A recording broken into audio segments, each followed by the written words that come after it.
Hi, YouTube. How are you doing? Hi. Hopefully, everyone is doing well. I'm just going to let everybody get in the room from YouTube to Instagram. And I feel like we have a great topic today to talk about. I'm just going to let everybody get in and then I'm going to get started. So, let me just do my quick intro. If this is the first time you've been in one of my live streams, my name is Frail, and what I do is I create pedestal wives. We're women who live the desires of our hearts. So we're going to talk about how to be emotionally unavailable till your husband arrives. And some, I'm going to debunk a lot of things about people who are emotionally unavailable. And we're going to go to different points where I talk about how it is a good thing to be emotionally unavailable until your husband arrives. So let me just get everybody back into the room. Let me go ahead. We're filling up. We're getting there. Hey, Pastor Wives, how are you doing? Y'all know I know every username, every profile that supports me. Thank you so much for showing up. Thank you, my community, my Pedestal Wives. Thank you so much for coming in and being in the building, hitting that button. I appreciate you so much.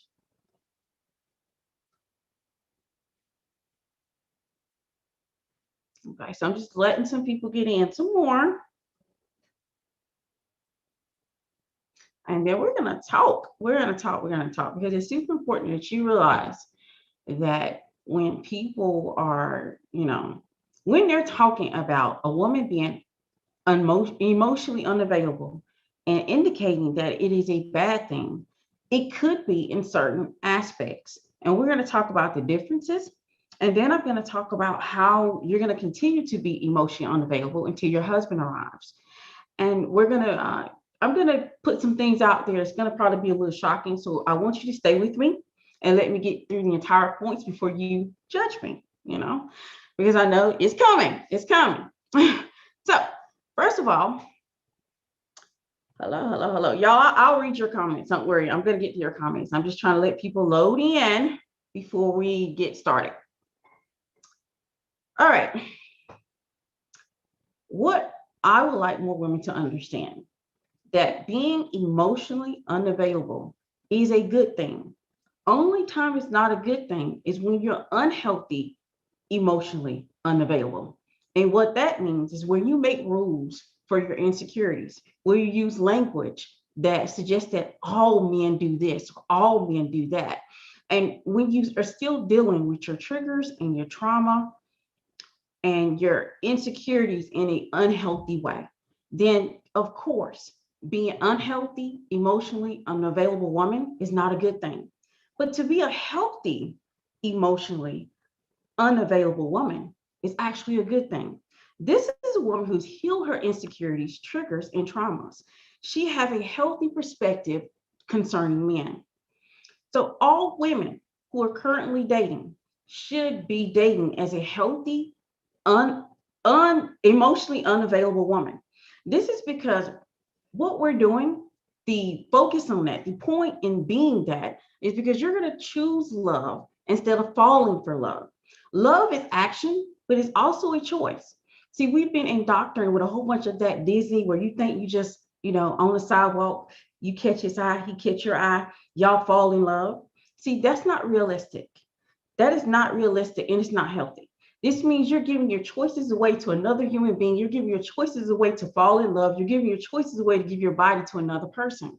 But if you be a healthy, emotional, unavailable woman, the choice is yours. And you can choose to fall in love. You can choose to give your body to a man. You can choose to live your life on your own terms. And that is what being a healthy, emotional, unavailable woman is. So let that sink in just for a second. I want you to think about it because when you think about it when you think about love, everybody has different ideas of what love truly is to them. And one of the things I love to make sure that my pedestal wives know is that when you're thinking about love and you're thinking about love and you're dating out here, make sure that you're vibing with a person who actually sees love the way you see love. Because a lot of things happen when he sees love in a certain way and you see love in another way.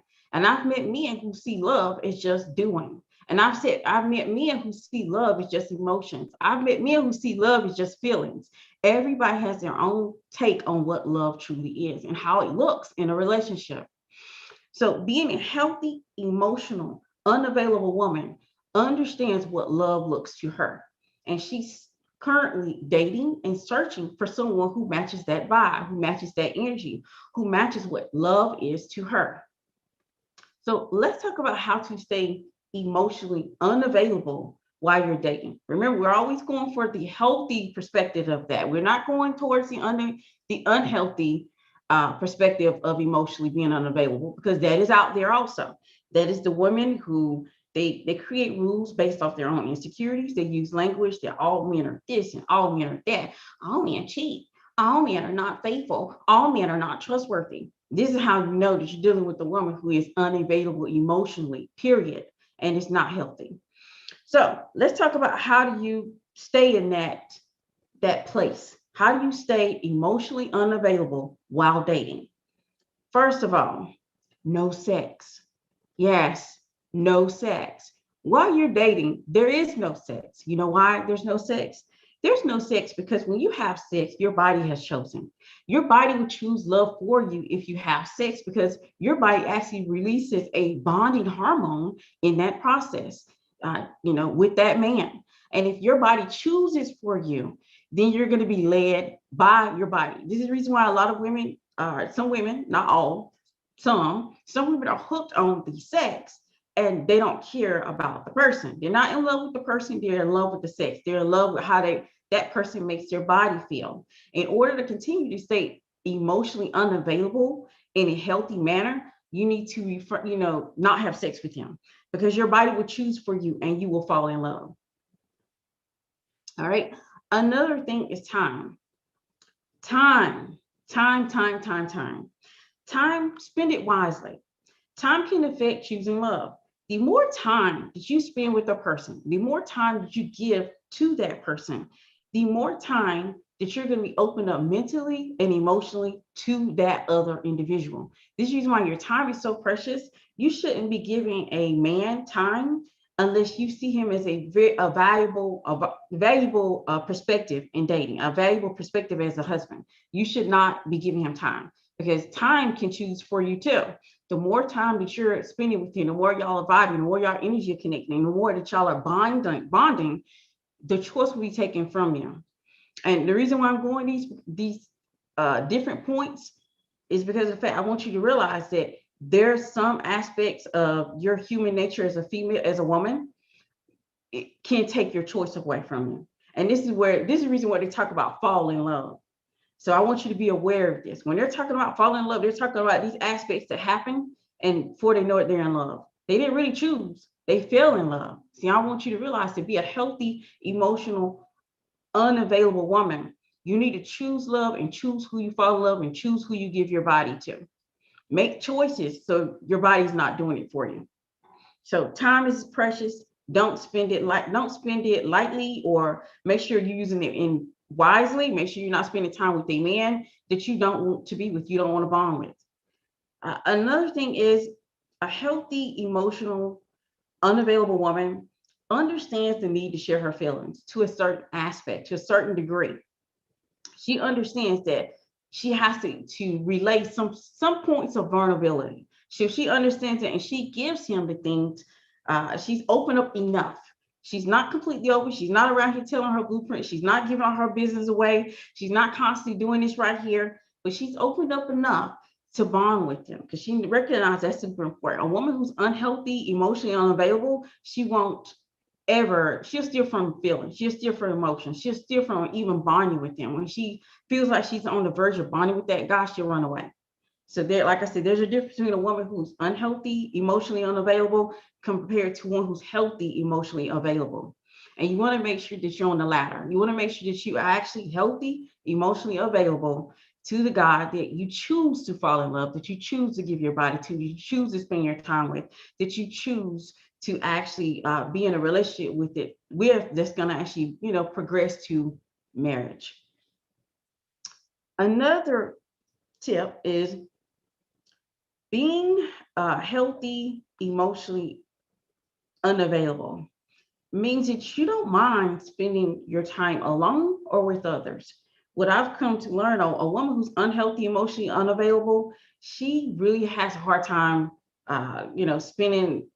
putting herself in different settings. She really has a hard time with sitting, being by herself. She has a hard time being alone with her thoughts. She has a hard time really just, vibing by herself. You should be okay with yourself. This is the very person you're born with. This is the very person you're going to die with. You're going to die with yourself. You're not going to die with anyone else, hopefully. And you want to make sure that you're okay with being by yourself, and you should be okay with being with others also. Another way to continue to stay emotionally unavailable till your husband arrives is that you need to be in tune with yourself. Understand what you want and what you need. Stop going through life not truly understanding what's going to make you happy. Stop going through life not truly understanding what a woman is and what she's going to get out of life and what you desire out of life. But truly understand those aspects. If I was to ask you right now, what do you want? You should be able to answer it. You should be able to tell me, even if it's not, it doesn't matter about how many sentences you use. It doesn't matter if you draw it out. It doesn't matter if you got to do smoke screens for me to get the point. You should absolutely have an idea of what you want out of life. You should absolutely have an idea of where you're going. Okay. Another way to continue to be healthy emotionally, unavailable until your husband arrives, is to have a life. To have a life. You should not be an island. You should not be sitting alone in a corner in your bedroom in the dark. You should not have only internet friends. You should have a life. You should have your core friends and your social group. You should absolutely have a life that you absolutely love and desire while you're alone. You know how I always talk about how I love my life. I love the way my life is. I love my easy life. I love the way it's set up, but I love my life before too. I love my life when I was single also. I love my life with us. And I was in my 1-bedroom apartment with basically the kitchen and the living room and the bedroom was like one whole thing. I love that life also. So love the life you're currently living. Find joy in the life you're currently living. And that's going to help you be healthy, emotionally unavailable until your husband arrives. Another way is let go of people. I've talked about this a lot, about letting go of people, of being, direct and letting go of people who don't serve a purpose in your life. I've talked about how you need to let go of people who only, have negative space in your life. If these people are not serving a purpose in your life, why are they there? Let go of people. People will let go of people. Unhealthy, emotionally unavailable people don't understand the concept of letting go. They stay too long. They continue to become damaged from it. Healthy, emotionally unavailable women who are waiting till their husband arrive, they know to leave. They let go of negative spaces and they don't allow people to hold those spaces in their lives. So let people go. Be willing to let them go. It doesn't matter what title they hold in your life. If they're holding negative space, then that space they don't deserve that space in your life. It doesn't matter if they're your mama, your daddy, your uncle, your cousin, your sister, your baby. I don't care. Let people go. Another tip to help emotionally unavailable women till your husband arrives is to heal. If you haven't healed, if you're on the unhealthy, emotionally available spectrum, if you're in that space right now in your life, heal. Heal from your traumas, your triggers, and process your insecurities. Figure out what drives you. Understand yourself completely as a woman. And no, it doesn't take forever to do that. It really just takes a lot of self-reflection.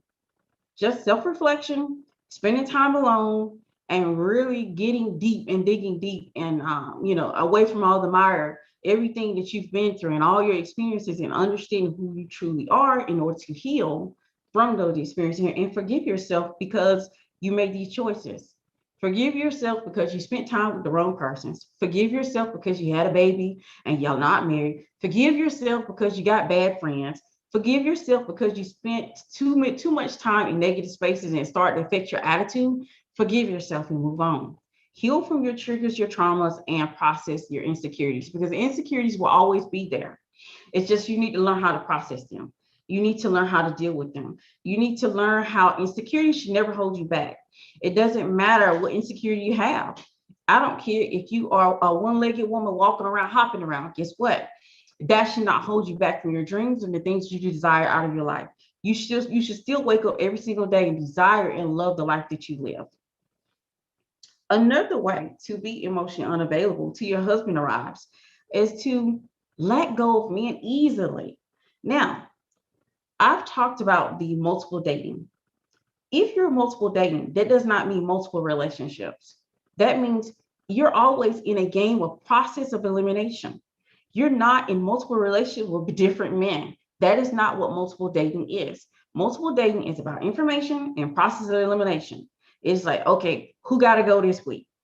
Okay, who's coming up and to play? Who's going to come up to bat now?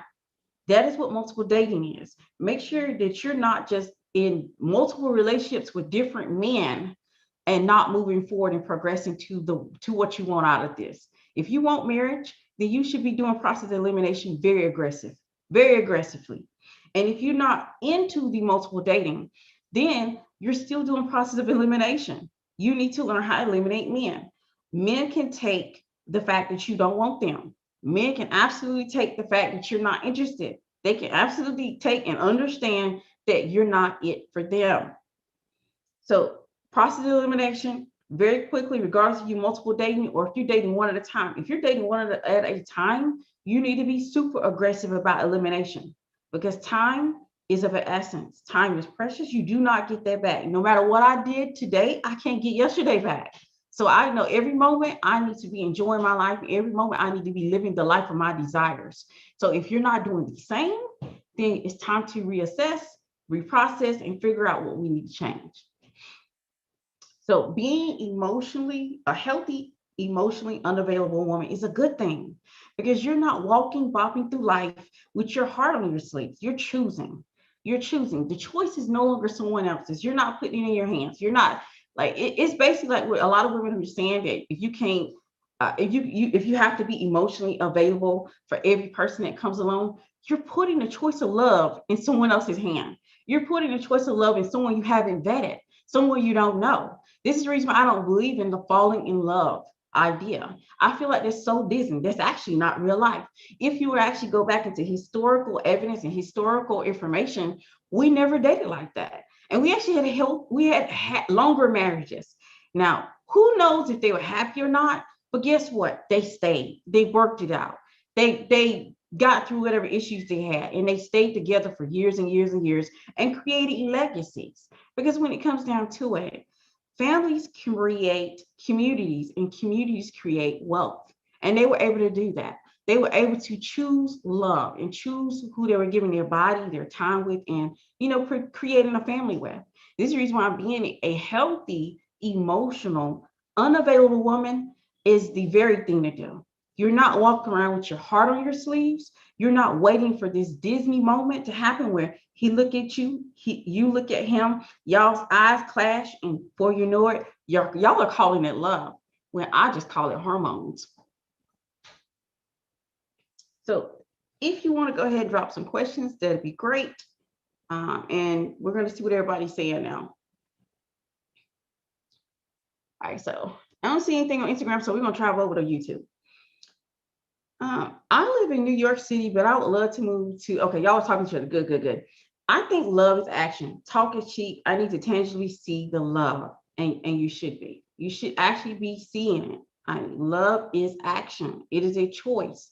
Stop letting these people tell you that you don't have a choice in who you love. You don't have a choice who your body is given to, because truly you do. You're just choosing to give into what they call lust. You're choosing to give into hormones. And instead, I chose to live different and marry different. And that brought me 20 years down the line.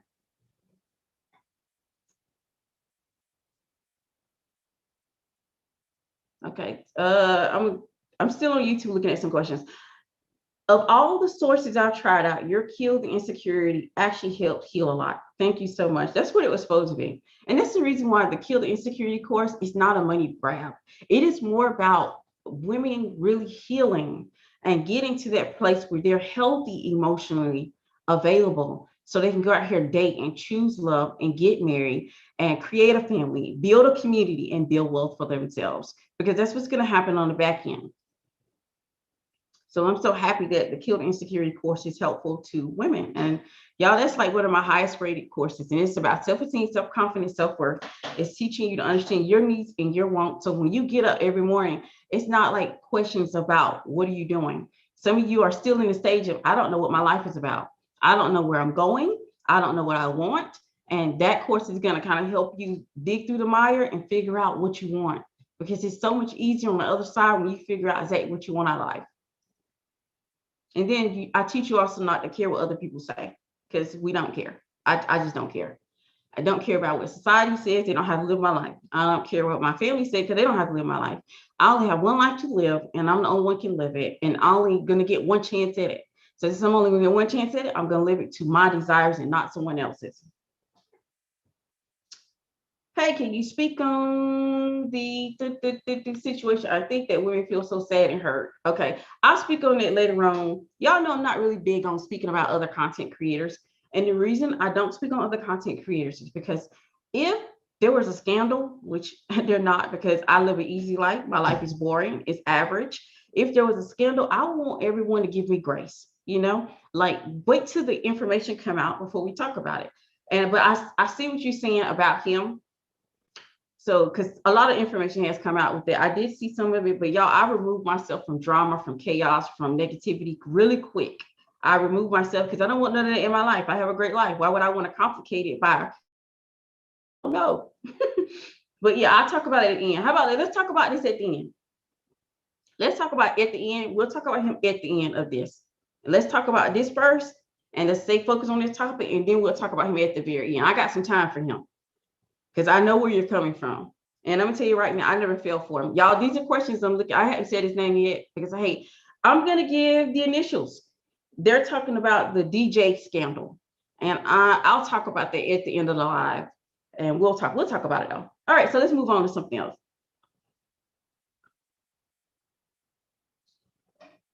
She asked a bunch of questions and I was gonna do it away. Okay, she's talking to other people. Hi, Brill, can you talk more about how to show vulnerability while dating, but also how to not show too much? Okay, I sure will. I think I've given this tip before, not sure if I have or not, but I'm going to tell you how. When you are a healthy, emotional, unavailable woman, you're going to show vulnerability differently. Remember, one of the things I've taught you to do is that if you're about to open up to a moment in life and you want to talk about it with him, the best way to handle that is to not talk about something that's emotional charged. If you feel like something is stuck in your throat or you feel like you're going to cry when you talk about it, then don't talk about it to him.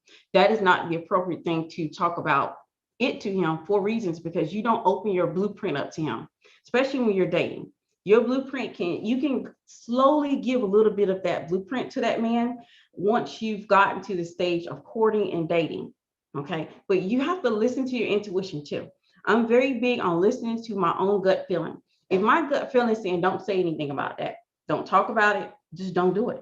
I don't do it. And so that's what you're going to do. When you want to be vulnerable and you want to create that moment of bonding, you're going to talk about something that you're not going to cry about. You're basically you're over it. It no longer brings you to the tears. It no longer makes you feel anything. But you're going to talk about it because it's a connection. Men don't sit here and recognize feelings like women do. He's not going to be looking for tears when you're vulnerable. He's not going to be looking for you to boo-hoo-hoo or any of those signs when you're vulnerable in the first place. He's just going to look for you to open up. And that's what you want to do. A healthy, emotional, unavailable woman doesn't mind opening up. She doesn't mind opening that crack just a little bit for him to see who she is and connect with him. But if a person is unhealthy, emotionally unavailable, she will run. She will run from emotions. She'll run from confronting emotions. She doesn't want to talk about emotions. Matter of fact, she's still super emotionally triggered about the emotion or the situation or the experience. A healthy women, we've gotten over it. We're no longer dealing with it anymore. It doesn't even give a trickle in our chest. It doesn't even make us want to cry. It doesn't do any of those things. So that's how you're going to do it. You're going to choose something that you don't mind opening that door a little bit. And really, when you're opening that door, remember, everything is a test too. Everything is a test. And this is the reason why I'm telling you to start with something that you're no longer vulnerable about, because it's a very good test and a sign. If a man takes something that you gave him and he starts talking about it to other people or try to use it to manipulate you, this way you'll be like, okay, he don't know. I only gave him something I was no longer vulnerable about. He didn't hurt me. See, and this is a test. It's a very good test, and you need to be paying attention to the signs. You really don't have to do a lot of creating situations to test a man. You all just need to pay attention. That's all it is. Really simply paying attention, waiting for the situation to pop up, and not ignoring it when a red flag does. If a red flag pops up, right? Only thing you'll know, I don't need to go further with this guy.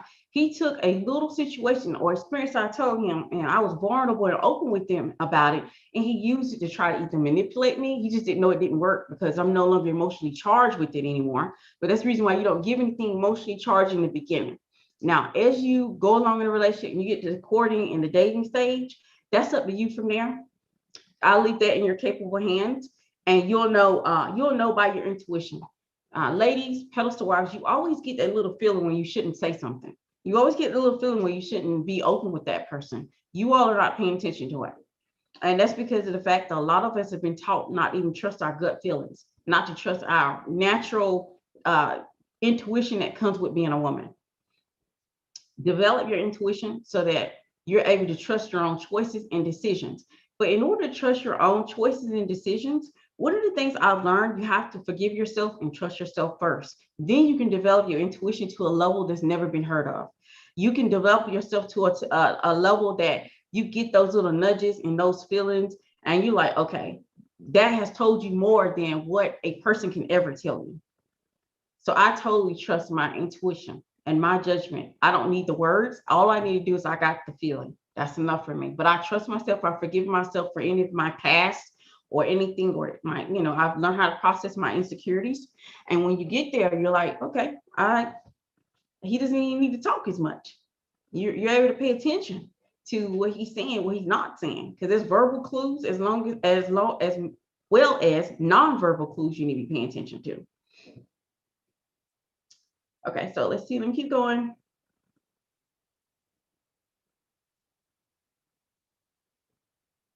Okay, y'all are talking to each other very, very, very good. Good. So we just share some things that we're no longer attached to. We're not telling them all our business. Absolutely. That's how you start creating the bond.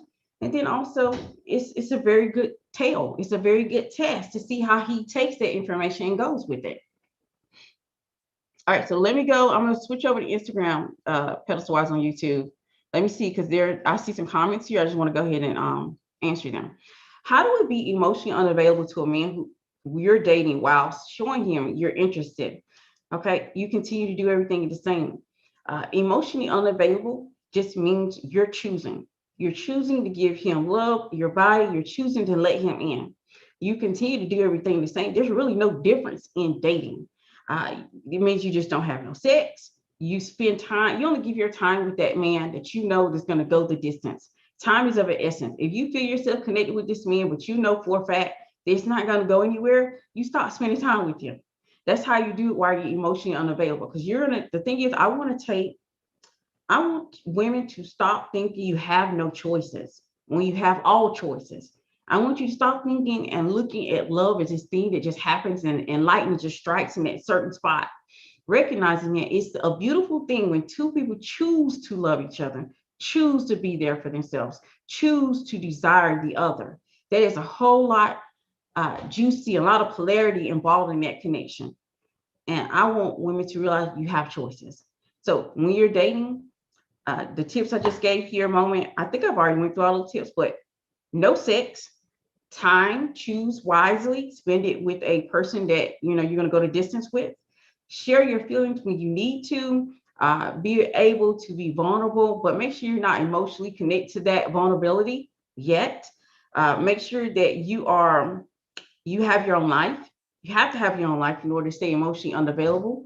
That means you have your core group of friends that they love who you are. It doesn't matter about if y'all even like the same things. They just love your life. They love your life. They love you. They want to see you do and live your best life. So have your core groups and socialize. Let go of people who hold negative spaces, heal from your traumas, triggers, and process your insecurities, and let go of men very easily. Don't attach yourself to someone that you can see red flags a mile away. Stop collecting red flags. Stop collecting information and not experience. That is how you're going to stay emotionally unavailable while you're dating and still show you're interested. Being emotionally unavailable while you're dating doesn't mean you don't answer phone calls or you don't text. You look at that based off of where you're at in the relationship. Okay. In the beginning, you know you want to date this guy, then you answer. You be okay with that. As you go along and you want it to progress, you want him to move faster, basically influence him. You want to influence him to go ahead and go to the next step, which is if it's marriage for you, you want the ring. So that's when you're gonna go, okay, I have things to do. And you're gonna still do the same thing. There's really no differences other than making sure that you keep the choices as yours while you're dating. How do you be emotionally unavailable to a man you have been dating for 3 years and they just changed all of a sudden, flirting with other women, and to make the matters worse, you are working for him? Okay, y'all have been dating for 3 years. Are you currently living together? Are you currently living together? Okay, because that would be, I need to know if you're living together. Because if you're emotionally, if you're dating this guy for 3 years, honestly, one of the best ways to start backing away from that relationship. Because after that time, at 3 years, this means he's not seeing you as a viable choice for a wife. He hasn't proposed and he hasn't gone to the next step. Usually, y'all, it doesn't take me a lot of time to go to the next step. I know women personally who got married within a month and they're still married today. Even myself, I got married pretty quickly too. And men understand and they see wife, they're gonna go after the wife. They're gonna go after that woman to see his wife. So anything over a year, and I'm concerned. And really, before that, like if within a month, a man is not saying, I want something with you, then you need to be dating another person. You need to put him on the back burner. But to be emotionally unavailable, you're going to have to cut off the sex. No more sex if you're having sex with him. Start spending your time elsewhere. You're going to have to shut down you're going to have to basically close the door that you already have open. And that's how you're going to have to be emotionally unavailable to him. Because you're going to have to shut the door you open. If you opened all these doors to him and he has full access to you, you're going to have to shut down each and every door. And maybe by the time you get to the last door, he will be trying to change and pivot and try to do something with the relationship. But y'all, I'm gonna tell you right now, let me be honest. Can I be honest? Do you want my honest truth? Do you want what I would honestly do in a situation like that? I'm gonna ask, because y'all, I don't give unsolicited advice. Just because I'm online, I still only answer questions that are asked of me. And I only give information that I know you want to hear. So how about this? Answer this question, I'll answer that. I'll tell you what I would do.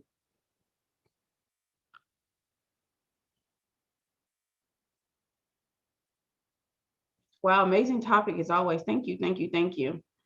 Oh, I love this topic. Just joined. Thank you. Now, if you just joined, don't worry, ladies. You can go over to YouTube and watch the full video because I don't want to walk backwards.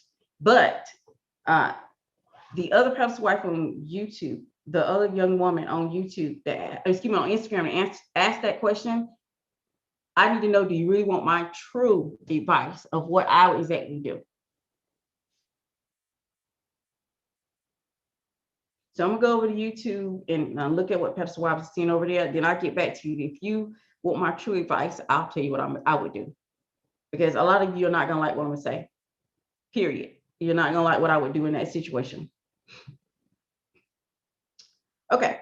What are your views on arranged marriages? There are barely any emotions involved, but the Eastern marriage rates are exceptional compared to us Westerners. I have no views. I have no views on that because I agree with it. I believe that in some form we should bring back where the family is vetting the man instead of just us. So I actually agree with the way they are getting together. As long as the woman has a choice. Y'all know I'm big on women's choices. I'm big on her making that choice. I'm big on her deciding where her time is going to go, where her body is going to go, where her heart is going to go. So I believe that is great. I believe arranged marriages are a great thing as long as she has a choice, as long as she's not being forced into that marriage and she has to marry that guy, then I'm all on board. Because I believe it's better to actually vet with a group of people who love you than to do it by yourself because you're blinded by love. How do you maintain physical boundaries? Like if you don't want to kiss them right away. Okay, you're new because I've given some tips on how to do that. In order to maintain physical boundaries, that is, I've done that. I talked about that in my flirting thing, how it's okay for you to be like playful and like push him away. That's okay. It's when you do it in an aggressive manner where a man may take it the wrong way that you're not attracted to him or you don't want him. You want him to still like realize it. Oh, like I would be quickly when I was dating, I would be quickly like, oh my God, I can't. You're pushing so many buttons right now. And I look down, he'll start laughing because men love to know that you're turned on by them. They want to think that they're irresistible to you. And you want to give him that feeling still, but still be like, oh, I need you. I can't have you doing that. No, this is, you can still do that. You're still free to say, oh, no, I can't do that. Or you're free to move his hand away. You're free to do that. Just make sure that he doesn't get the idea of, yeah, you don't want him to think you're not attracted to him. Okay, you just don't want him to ever get that feeling.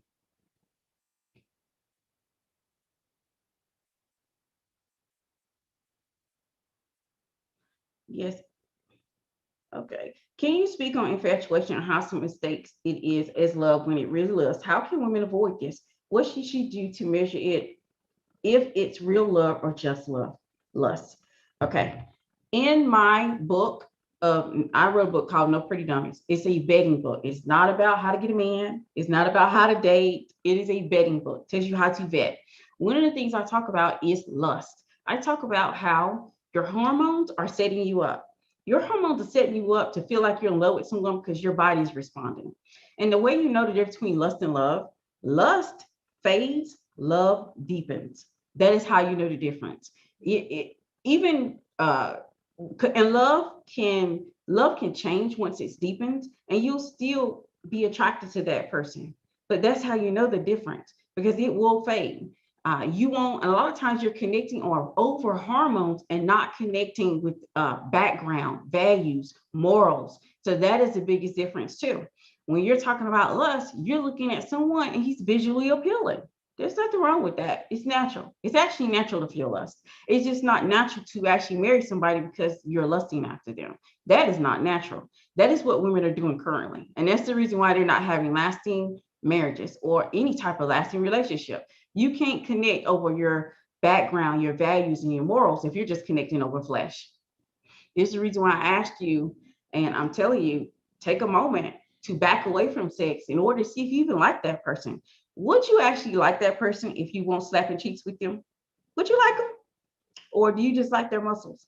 Or do you just like the way they do you in the bed?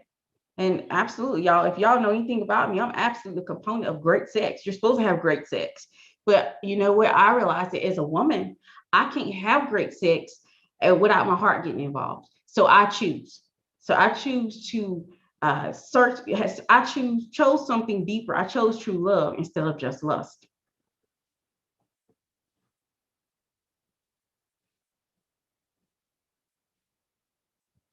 Yeah. Real love just stands the test of time. Real love is for you when you're sick.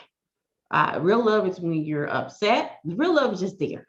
Lust doesn't last. It's fading. It's fleeting. It leaves the building.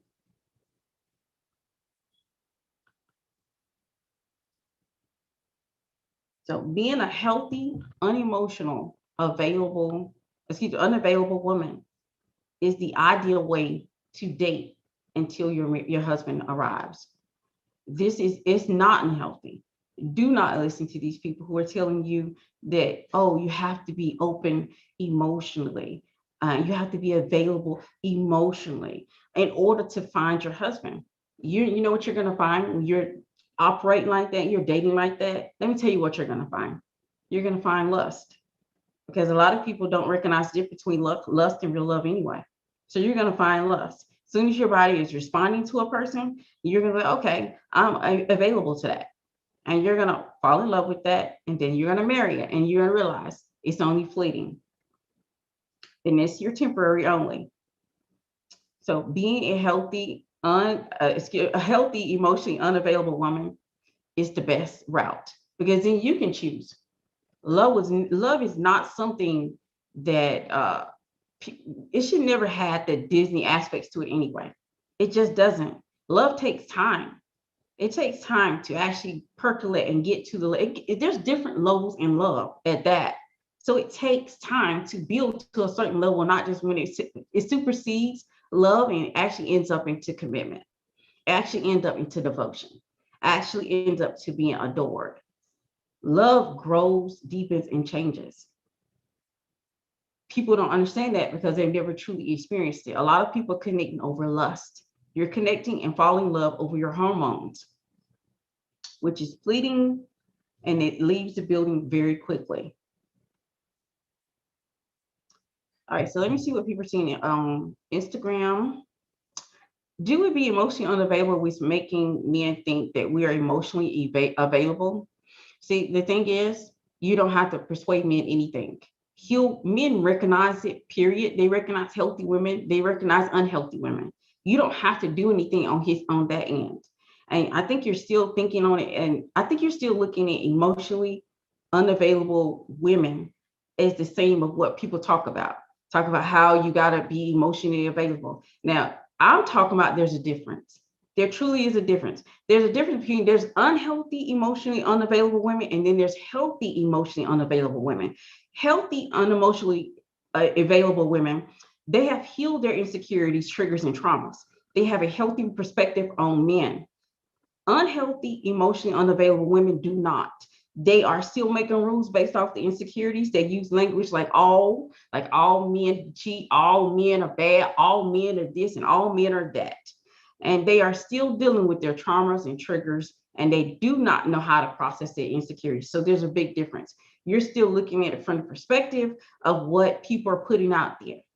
Because the reason you're putting it out there, how can Disney love flourish? How can lust flourish in this new age? How can all of that flourish if we thought of the emotional unavailable and the healthy unhealthy? We've thought in the terms of currently what people are doing now. That is the reason why it's flourishing. It's flourishing. Lust is flourishing. Disney love is flourishing, but true love is not. And that is because we are still looking at it as though it's unhealthy. I feel like, honestly, I look at it as it's just a bad deal. It's a bad deal to date and be emotionally available to everybody. It's a bad deal to wear your heart on your sleeve. It's a bad deal to do those things, and then you're open to any and everybody. You're open to only Disney love and lust. People who date like that, you will never experience true love. Should you be emotionally unavailable until proposal or marriage? Absolutely. Like, I'm gonna tell you right now, I'm gonna leave that choice on you. You can choose to open up that door when you're courting. You can choose to open that door when you get married. That's on you. But make sure when you open up that door that there's someone there to meet you. That is the key. And this is the reason why it's a good thing to be a healthy, emotional, unavailable woman who chooses to open up that door, because she sees that there's another person on the other side willing to meet her. She sees that person is willing to invest in her. That person wants, that the person desires her. That person wants to be in a relationship with her. When you're dating the other way around, you're waiting for lightning to strike. You're allowing your hormones to choose for you, and the choice is no longer yours.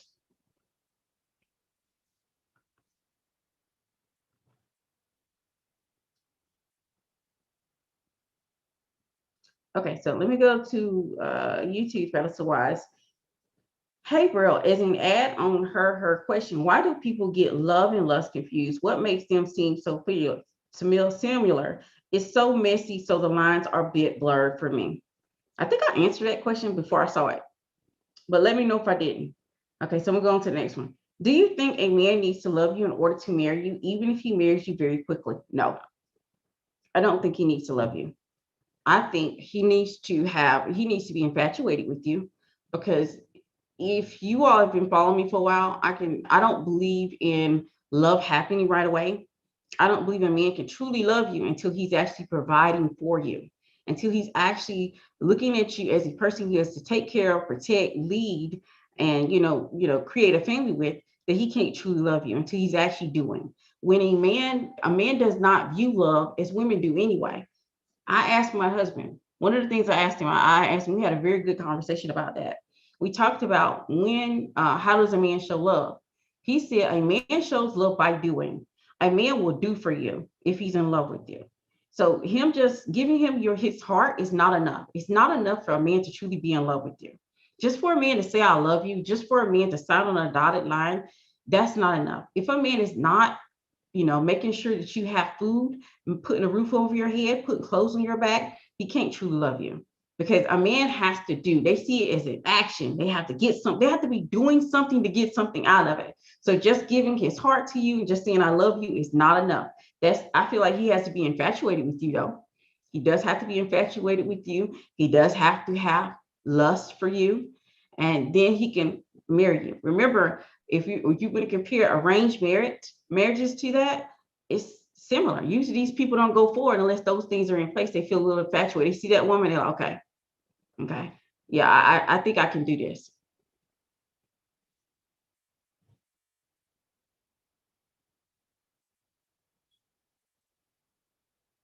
So even if he marries you quickly, I would take it as I really wouldn't take it seriously until he's actually doing. When he starts doing, then I can like, okay, he's really falling into love with me.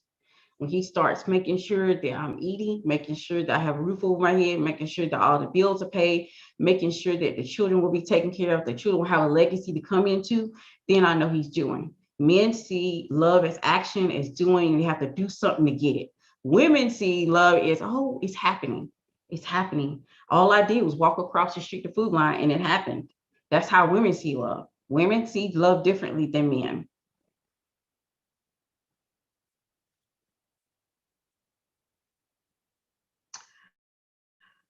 Brill, can you go on a mini rant on Disney love in the light of dating? I think many of us have a warped idea of love. It'd be nice to debunk mainstream love on TV.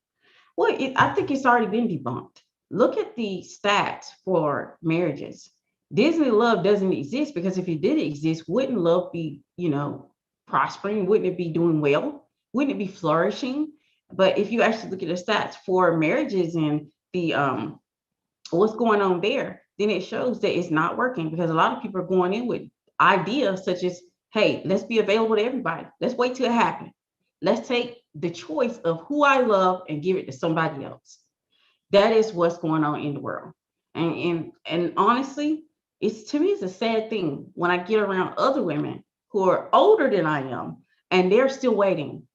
They're still willing. They haven't taken the bull by the horns. They haven't taken their own destiny in their hands.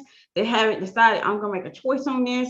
They decided, hey, I'm still waiting. They're still waiting for lightning to strike. And that's what Disney has done to a lot of women. Do you realize that at one point, if we go back to our historical evidence, to go back to history, love didn't happen that way.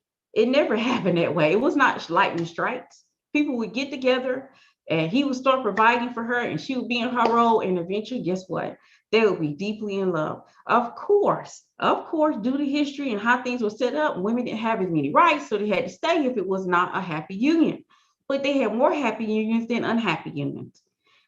So this is the reason why Disney love hasn't ever worked and it's still not working, and women are still holding on to it. Women are still holding on to it. You're still trying to figure out, how do I be open to everybody? How do everybody see my light? Nobody, you know what? Your light isn't supposed to be seen anyway. Your light is not supposed to be so bright. You ain't supposed to be sparkling for every man. That sparkle is supposed to be for your husband. How about this? Let's normalize saving something for your husband. So every man shouldn't get every part of you. Even your love. Your love shouldn't be going to no one but your husband. Why are you loving Tim, John, and Jerry? Did they put a ring on it? Did they provide for you? Are they willing to take care of all your needs? If they didn't, then why are you loving them? And I don't want to hear that it just happened, because that is not love.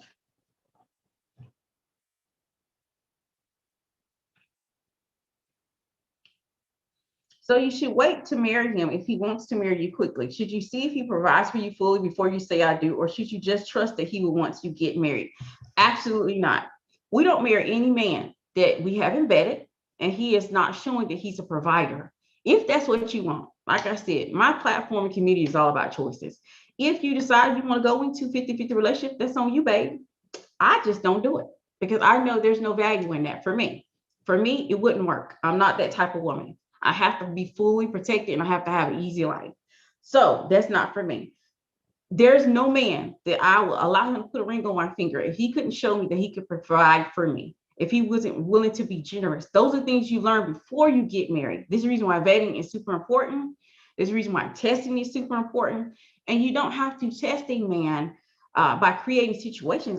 Everything I've ever done was always organic. I just had my eyes open and my ears open. I didn't close my eyes to situations or collect red flags. If I saw those red flags, I eliminated very quickly and very easily. So if he needs to be showing that he's willing to provide before you get married, especially if you want to be a traditional woman. If you want tradition in your life, he needs to be showing it prior to marriage, not after. Because then you get married and you find out he's not generous, that he doesn't want to share. I would never want to marry a guy that wouldn't share everything with me. I want to be on everything. I don't want a hidden accounts. I don't want none of that going on. I want my name to be on everything that he creates and makes within the marriage. So he does have to show you that he's willing to provide. I mean, that's his own gate. And he can show you that when you're dating. You can show that when you're dating. If you go back to my testing, how women test men, I talk about how to test to make sure that he's doing what he needs to do for you before you even go any further. Because really, when it comes down to it, you're never gonna know a man completely. He's never gonna know you completely. It was actually invented that way so that you will have something to talk about as you get older, as you have longevity in your relationship. You're not gonna know everything about the man. So you should be trying to vet. And if you don't know how to vet, that maybe you need to pick up the book because that book is just on vetting. But when you're vetting, you're looking for background, values, morals, because behaviors change. People do not. People don't change. Behaviors change. What's your take on men that don't want to commit because you are everything, if not more than he ever wanted, because he maybe knows more, because maybe he knows he's not enough? What's your take on men that don't want to commit because you are everything? Okay, so what do you mean everything pedals to wife on YouTube? I need to know, what do you mean everything? Because I kind of need to know what you mean by everything. Do you mean that you have everything and he doesn't feel like he live up to that? Because if that's the case, then there's some things you can do. Y'all are so, my pedals to wife community is awesome because what they normally do, they always touch on the subject that I'm contemplating. I'm contemplating doing something on that because I want to teach women about the fact that it doesn't matter about the age of the man. It doesn't matter if you have everything. There's certain things you can do, even if you have everything, if you want to be provided for. Even if you are a year apart, 6 months apart, 10 months, it doesn't matter about that. There's a certain energy and certain things you can do for him to see you as a young woman always. Okay, but I'm gonna actually put that out on my page probably soon. We're gonna talk about that. So, but let me clarify everything he's ever wanted in a girl. Okay, if he's saying that you're everything he wants in a girl and he's not self-confident, you need to have pause. To me, that's a red flag. That's flat. Flattery will get you nowhere with me. Flattery will get you nowhere with me because what you'll feel like, oh my God, he sees me as I am someone special or someone who has everything. Okay. What he's doing, he's setting the scene. He's setting the scene up. And he's setting the scene up by making you feel like you're flattered. Like, okay, he feels like he's better than I am. And then you, on the back end, you may start to relax. And you may start not to hold up and relax your standards. You may start to give him a little leeways. You may start to collect red flags. So he's setting the scene. I would be wary of that. And I wouldn't even try to get him to commit because a man know or he doesn't know. Y'all, there is no game to get a man to commit. That's the reason why I had it on my page because that makes no sense. Why would we even want to play and manipulate and control a man to commit to us? If he doesn't want us, he doesn't want us. Even if he doesn't want us, Tim, John, Jerry, All of them may want us. Why give your energy to someone who won't commit, who's actually setting a scene, and that's a red flag, and not give our time to somebody else? So I wouldn't be rushing to try to figure out why he won't commit or try to get him to commit. I would just focus on someone who will commit. I'm not wasting my time. Time is precious. I can't, everything I did yesterday, y'all, I don't get that back. All that laziness I did yesterday, I missed my exercise yesterday. I was supposed to exercise. I can't get that back. I can't count my exercise for yesterday that I did not do. So think about it like that. You can't get time back. Why waste on time who won't, so someone who can't commit? Why? That's a waste of my time. Even think about it. So I suggest you look at that. He doesn't want to commit because he knows he's not enough. Absolutely. And then he's doing, he's setting the scene. He just setting the scene. He knows he's not good enough for you. He knows you're above his pay grade. So basically what he's doing, he's using flattery. So you'll step down off your pedestal and come down to where he's at. See, I peep game a mile away. I wouldn't even stoop to playing that game or stoop to trying to get him to commit because it's not worth it. You're going to find yourself always trying to get him to commit. And then you're going to reverse your status. He's going to be on a pedestal and you're going to be looking up to him. And see, this community is called the pedestal wife for a reason. It's called the pedestal wife community for a reason. We always hold ourselves up on a pedestal.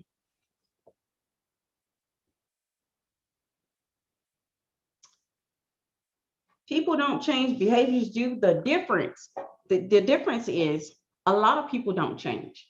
A lot of people don't change. If you were to go, and I challenge any of you all to test this out, go and talk to like 3 people that you've known all your life and talk to them. Maybe try high school, because some people might go to college and they might get enlightened and their minds might change and they might level up in their mentality, right?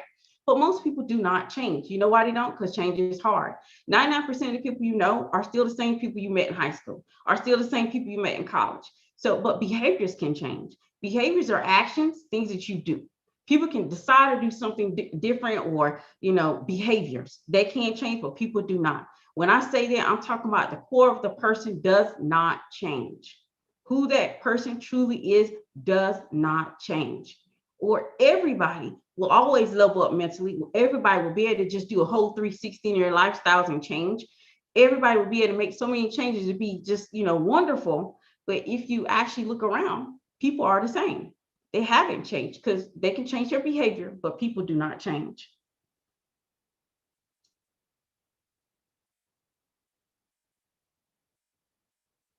Okay, y'all are talking to each other. Let me keep going. What do you say to a man who's pursuing you that says, what do I get in return? You tell him you need investment from a man. I would go and find Tom and Jerry. Tom, Jerry, Jim, Sean, Paul. I would go find another one, because what one man won't do, another man will. And we're not in the business as a pedestal wife. This community is everything. We're not in the business of trying to persuade people to want us. We want them to desire and want to do those things for us and put us on the pedestal. But we're not we have no inclinations of trying to get someone to do it for us. So I would go find another one. It is not your job to try to explain yourself about what he's going to get in return. If he can't see that you're valuable enough to see he's getting you, he's getting you. He's getting your youth, your beauty, your fertility. He's getting you who you are. He's getting that sparkle that makes you a woman. He's getting you.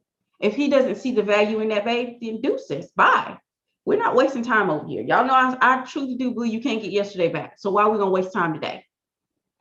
A man I'm dating sometimes doesn't send me follow-up text after he calls me and I don't answer. Is this a red flag? Why are you concerned about a follow-up text? Why are you concerned about a follow-up text? Why is that so important? If he's not giving you a follow-up text, why are you not reaching out to Tom and Jerry? Y'all, why are y'all not reaching out to Tom, Jerry, Sean, Paul, Gene? I don't care who. Reach out to somebody else. You have other options. He's not the only option for you. When a woman complains about a text message, a call, or any of those things, okay, well, maybe he's not feeling you. And that's okay, because somebody else will. You don't have to give your energy to people who's not feeling you. You don't have to give your energy to people who don't want you. Because if he doesn't want you, somebody else will. We're not worried about giving. That's the reason you would never see a video on my thing about text messages or callbacks. Why? Because I know for a fact that I have so many beautiful women in my community that you can find another one. And no, it's not a red flag. The reason it's not a red flag because he doesn't want you enough for you to vet. And it doesn't matter. It truly doesn't. You have to walk and knowing that you're worthy and you have value, that you don't have to wait on somebody to follow up with a text. If he's not going to do it, guess what? Someone else will. Someone else will be trying to clock your time, text you, call you, figure out where you at. There's someone who sees you as a queen, sees you as a princess, sees you as someone he just has to have in his life. And that's the person you want. You truly don't want to waste time with someone who doesn't want you, who doesn't have the same desire that you have for them. And really, when in the beginning, you want him to have all of that so you can have choices. You have more choices that way.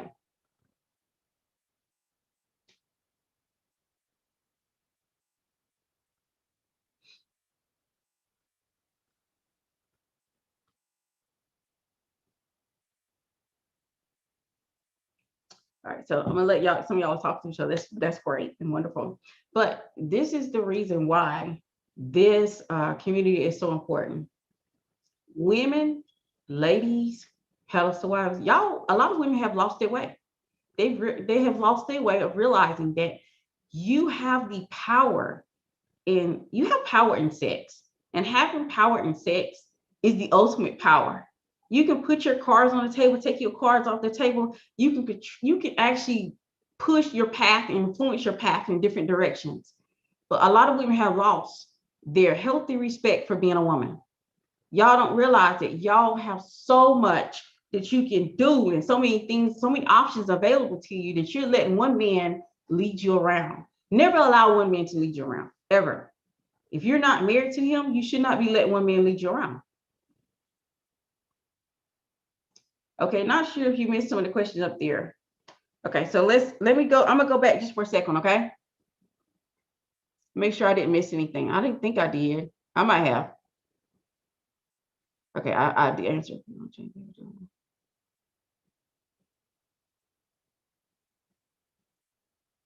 What question asked early? I caught the end. You asked if the person really wanted to know the answer and that we might not like the answer. Yeah, she asked me a certain question about her guy that she'd been in a relationship for 3 years and that he's flirting with other women. And there's certain things I would do, and I know no one's gonna like the answer. Just like when I put out the video, and I'm gonna talk about how do you get men that are younger than you, not younger, older than you, or because see, a lot of people, there's a consensus out here. This one if I keep getting DM'd over it, I usually make a video on it.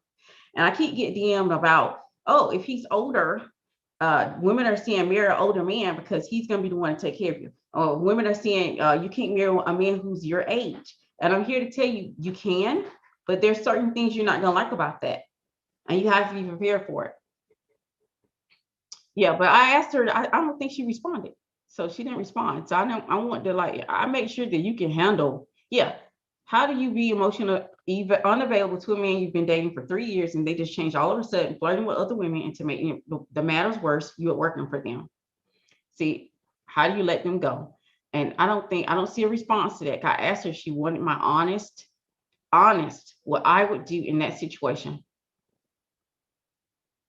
I don't see it. I think she either left the chat. Yeah. Yeah, I think she left the chat. That's the reason I answered that. That was the reason for I asked her if she wanted my honesty advice. Because y'all, I'm not too big on unsolicited, period. But I'll give you my honest advice of what I would do. And some of the things I would do, y'all are not gonna like. Because I have more of a logical thinker approach when I'm dealing with men. When I was dating, I dealt in logic. I didn't deal in all of this Disney stuff going on. Okay, if a man you're dating says you're my girlfriend, how do we navigate to get where you want and set your requirements? Okay, what do you want? Because if he says you're his girlfriend, which that hurt my stomach a little bit because I don't care for girlfriends. I feel like those are dead end titles. I don't like girlfriends. I was never anybody's girlfriend. I never committed myself to one man, and that means that person is not going to want to earn me. Why would they want to earn you when you put yourself in that position where you're a girlfriend? If you want marriage, you should never be a person's girlfriend. You should never even say yes to that. If they're saying, hey, I want to be your girl, I want you to be my girlfriend, but oh, well, if you set the scene in the beginning, and if you go ahead and set that standard out and letting them know that you don't really like or respect the idea of being someone's girlfriend and you would prefer to be a wife, then when they come back and you say, hey, I want a commitment, I want a girlfriend, I want you to be my girlfriend, then you're free to say, okay, well, apparently something's off here. Something's truly off, because I don't really respect those type of titles. That's not for me. I don't feel like it's a good idea to place myself in as someone's girlfriend. But if you are okay, and that is your goal with being someone's girlfriend, you need to go ahead and set the requirements before you take on that title. You need to go ahead and be upfront. Well, if you want to be your girlfriend, these are the things that all of my boyfriends in the past have done. That's all you need to say, and tell them what you want. But honestly, like I said, I would never put myself in that position. This is the reason I went from dating, courting to marriage. I never was my husband's girlfriend. And yes, he asked me to be, yes, because it's a known thing that in this, the way people are dating currently, you go from girlfriend and you stay there for girlfriends like 5 years or so, and then you get married. I already knew I didn't want any of that. That was not going to be my life. So when he brought that girlfriend stuff up to me, I was like, nope. And he even asked me, he said, well, look, are you going to be still like dating other people since we're not like girlfriend and boyfriend? I said, absolutely. So it was not, I don't do anything and lie. That's not my style. I'm not a good liar. Women think that there is a value in being emotional while dating. They don't understand that being emotional is unattractive and the man will view it as an easy conquest. Yes, absolutely. He'll view an easy conquest because he'll be like, okay, well, I can use her emotions against her. And he'll be able to manipulate your emotions to get you in the places that you don't want to be. This is the reason why I always view dating differently, and I operated in that. And I can honestly say 20 years later that I made the right, well, I already knew I had made the right choices a long time ago. Like I said, behaviors change, people don't. And vetting is super important. I'm not sure why women no longer vet, but you should be vetting. Yeah, some men can handle it, but most, it turns them off. Got to use feelings sparingly. Absolutely. How to go from dating to courting to wife. Okay, what I did, I set that standard in the beginning. I was absolutely, it pretty much the first date. I was like, okay, I just want to let you know. When they ask me, hey, do you want, what are you looking for? That's one thing even if I wasn't big on telling my entire blueprint or giving all of my blueprint away to a man in the beginning, I was very clear saying in the beginning, oh, okay, I don't really respect like the girlfriend, boyfriend title. That's not for me. For me, when I settle down, I'm going to be a wife. And I said that in the beginning, and I kept that up when they tried, because men are going to test you. Let's say if you have a standard, it is his job to test that standard to see if you are fixed in it, or if you're flexible, or if you're going to crumble. And a lot of women crumble. You crumble because you want the man. You crumble because you're in love. You crumble because you want him. Not recognizing if you crumble because you want him, you won't get what you want. And that's not the way this is going to work. A pedestal wife is always trying to live the desires of her heart, not someone else's. So if he would have never gave me what I wanted, I would have chose Tom. I would have chose Jerry. I would have chose Sean. I didn't care. It was about getting what I wanted and our love, by our vibe and our energy matching. So I knew what I wanted to get. So that's how I did it. I just stood firm on what I wanted. No matter what he did, no matter what he bought me, no matter what he tried to persuade me to change my mind, I was very firm. And you had to be firm, because when I got married, I was 19. 19 years old, I was very firm. I just said no. Believe me, he offered several times to me being his girlfriend.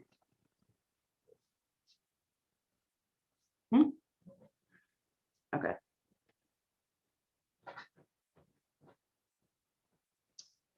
I assume men want us to tell them that they're the only one we're dating at the moment, and not to tell them that we're dating multiple men. You don't have to say anything. He'll know anyway by the fact that when he's with you, Even when he's with you or when he calls you and you can't answer right away, men already assume that you're dating multiple men. You don't have to tell him anything. You don't have to say anything. If he asks you, you be like, you can honestly, you know what? There's nothing wrong with being honest. There's nothing wrong with being honest. Men of value, they don't mind competing.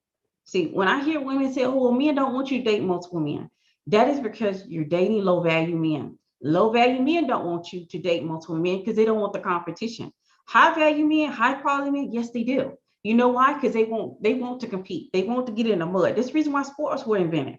Those type of men absolutely be like, okay, well, she's mine. I'm gonna keep going. Do you think he said, oh, I'm not gonna date her anymore because she's dating other guys? He had no claim to me. So he didn't care. He knew about it. He absolutely knew about it before he put a ring on it. And it's also how you present it and how you're not trying to talk about the other guy while you're dating. You're not using the other guy and putting them up against each other. You're never doing that.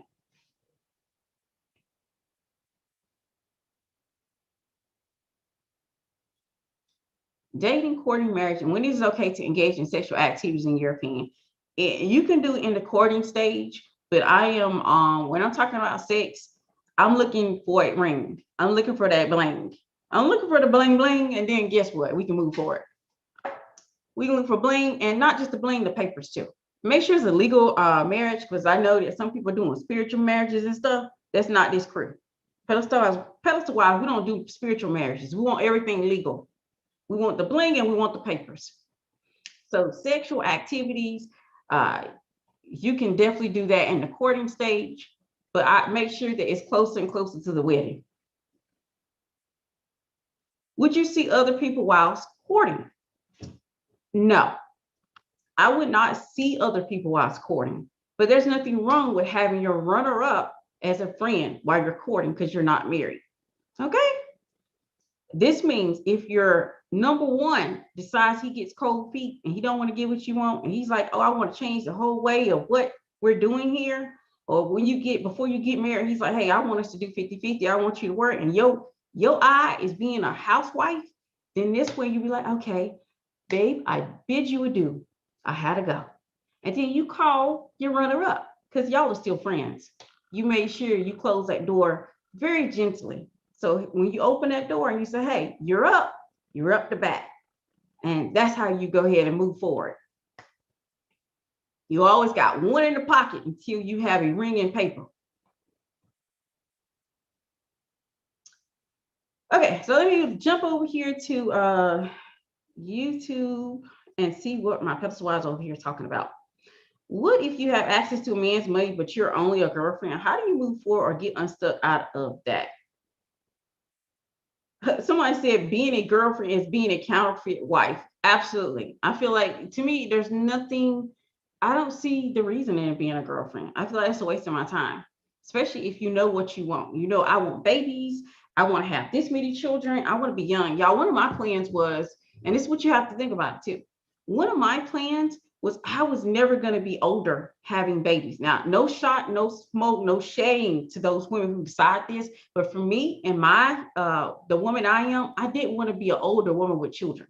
I didn't want to be an older woman with little babies. That was never my intent. I wanted to have all my babies young. So now I'm like, I'm 40, going on 41. And guess what? My kids are grown.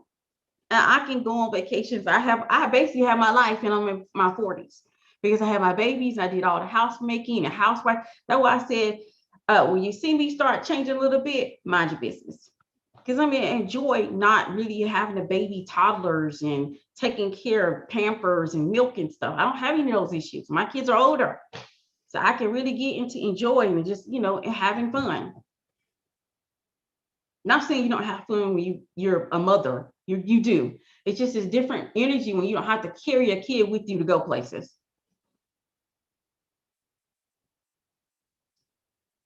Okay. And if you have access to a man's money while you're a girlfriend, that's great. But realize when you're his girlfriend, you can lose access just as well as gaining access. That's the reason why I feel like being a wife is better. For me and mine, being a wife is better for me. Now, ladies, you do what you will. Sorry, baby queen. I just realized that you wrote was a question and the answer is this. Okay, that's somebody else. Y'all talking to each other. Okay, she said we want the assets and account, and last thing we want it all, baby. Absolutely, I want it all. I wanted absolutely everything. I want the assets, the accounts, the businesses, the 401ks. I want your social security. I want all of that. Then I want you too. I want you. I want your heart. I want your desires. I want every bit of you to be into me. I want your time. I can go on and on because when it comes down to it, I'm a selfish feminine woman. I want all of him. What indicates that you've gone from dating to courting? Oh, what's gonna make the difference is when you get to courting. When I'm saying courting, I'm saying he said, I want you to be my wife. That is courting. It doesn't say he doesn't even come across with his girlfriend stuff. You're not courting, and when he say he wants you to be his girlfriend. That's the reason why you need to start making sure that you start slowly. Y'all need to phase that girlfriend mess out so you can get a man to realize and see you as he sees your value. And a lot of times, what's happening with men, y'all allow yourself to be a girlfriend is a placeholder. Y'all allow yourself to be a placeholder in this relationship where he's waiting till a better woman comes along, a woman that comes along that he desires, not a better woman, a woman comes along that he desires. And then when he gets that one he desires, he puts a ring on it. And women are always confused. I'm not confused. I knew exactly what he's doing. He used that woman as a placeholder until the woman came along that he desired.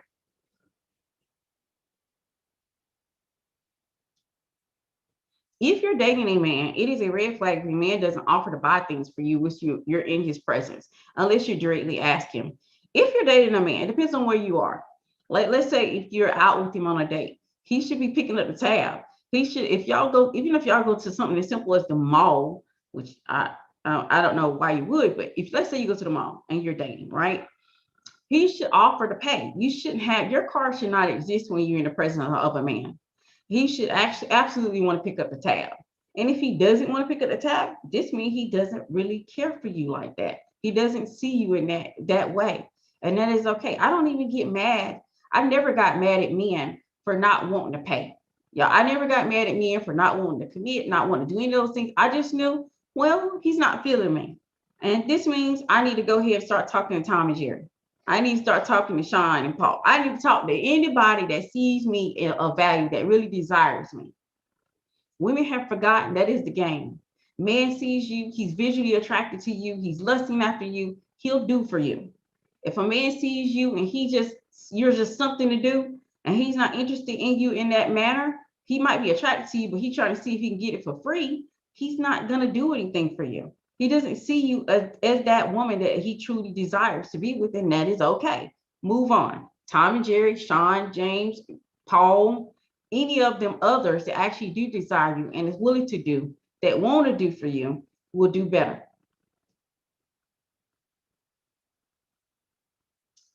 All right.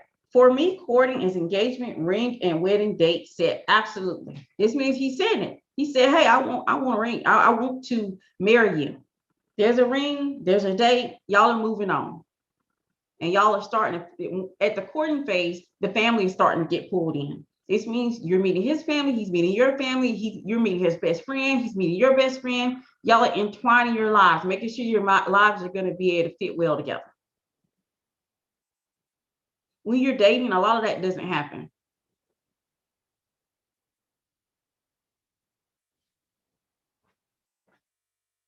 He pays for everything when we're together. My question is it a red flag when he doesn't randomly offer to see if I need anything?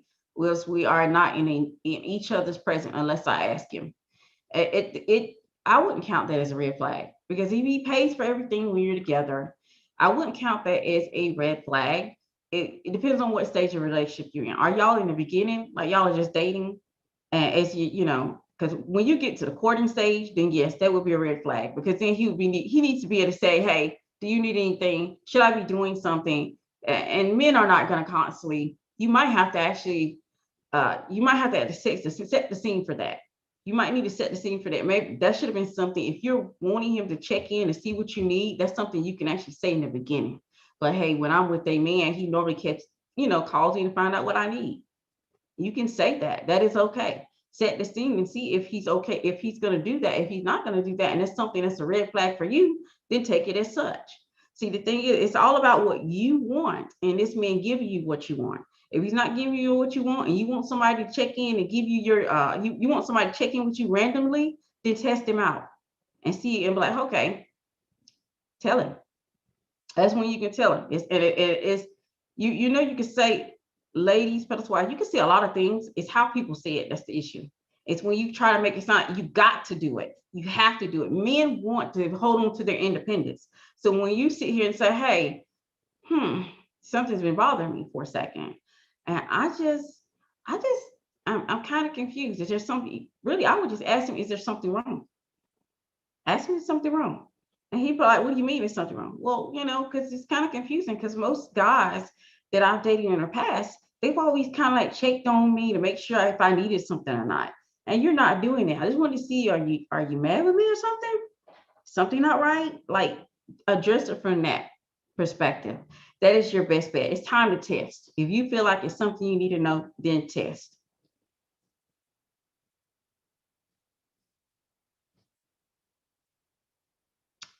If you get married after a short period, is it smart to hold off from having children straight away? For the 30 plus crew, y'all know we cannot fight biology. You have to know your history. I suggested you actually go get those tests from those doctors if you're older, to see where you are, to see if you're going to have any issues in conceiving a child. But if you know for a fact you've been to the doctor and the doctor told you, hey, you need to go ahead and conceive a child, then do so. That's something every woman needs to decide, because if you're 30 and over, I know 35 and up, you're considered what is it, high? It's not high maintenance, it's something high risk. You're high risk when you go to the doctor. So I would actually take that in consideration. Let's not over here. We don't do the Disney thought process from a logical perspective. So pedestal wives, I do expect you to be analytical a little bit. This means you're going to take into account of science and the way women's bodies work. And we're not going to sit and hold this misconception that it doesn't matter your age, you can have a baby. Only way you can do that, make sure you're healthy. Go talk to a doctor. Then if that doctor says, hey, you need to get pregnant in this amount of time because you really don't have the ability to have it after this certain age or this certain amount of time, then take his advice in consideration. Actually listen to science and instead of listening to women online. Don't listen to people online, listen to science, listen to your doctor. We're 4 months into dating, test. That's what you're going to do then. You're 4 months into dating, just test. Maybe he doesn't recognize that he is supposed to do those things. I would test him, because I'm trying to tell y'all, I would never give my hand in marriage to my husband if he wasn't generous, if he wasn't showing that he had the ability to provide, if he wasn't showing that he wasn't going to, make sure that my needs are taken care of. That's why you lay that groundwork early and make sure that he's following through. If you get married, I think I answered that question. 30 and healthy. Well, if you're 30 and healthy and you know for a fact you done been to the doctor, then that's on you and your husband. That's on you and your husband when y'all have kids. I see it for me and mine. I just didn't want to see it. I did not want to be an older woman with small children. I wanted to be done. I wanted to have fun, and I wanted to not have a kid attached to my hip when I got older. That is one of my reasons for having babies earlier, because I could have waited. I got married at 19. We could have waited until I got 25 to have babies. But I was like, I had my first baby by the time I was 21. I was like, let me go ahead and knock these babies out. Because I knew then I did not want to be an older woman with little babies and have to take them to the store. Can't go, man, babies will sit outside outside the bathroom. Like I enjoy going to the bathroom by myself. And I absolutely adore having time in the bathroom and not with somebody with little hands saying, you through yet? Mommy, come on. Mommy, come out. I love the fact that I'm at the stage that my kids are older. Oh, can you address those guys who say my exes use me for money, or my exes used, or my exes didn't need anything from me? Those guys are me as LOL. You say my exes use me for money, or my exes if they use you know what, if you're getting around a guy, he's talking about his ex used him, or if somebody used him for money, He need not tell a woman like that, like me, that, because I am one of those one. I would be like, well, if she used you, I expect to get the same. I don't care about your past, babe. I don't care. Over here, I deal in healthy, so I don't look in the past. I don't judge you based off I don't judge you based off past experiences, and I suggest you don't do. You give me that same energy. That means I don't care if you got used by another woman because they gave you money. If you can't provide and protect for me, then I'm not here for you, sir. Have a good one. Or my ex didn't need anything for me. Yeah, like I said, his past is not my concern. It's not, and it's not yours either. I don't care how many men come to you talking about, well, I was used and I was abused by another woman, and I just don't want that to happen again. Well, sir, I'm trying to tell you, I might not be for you. I'm quick to tell him I'm not going to be. I was quick to tell him back in the day, I'm not for you, because you're going to get used and abused by me, because I am not going to allow you to use your past, that energy from the last past, whatever you're going through, to tell me that you're not going to provide for me or take care for me or do anything for me. That's not going to ride, sir. So you might want to go ahead. We might not need to see this any further, because I don't want you to compare me to your ex. You don't want me to compare. You don't want me to compare you to my ex. So don't do that to me, and don't give me that same energy.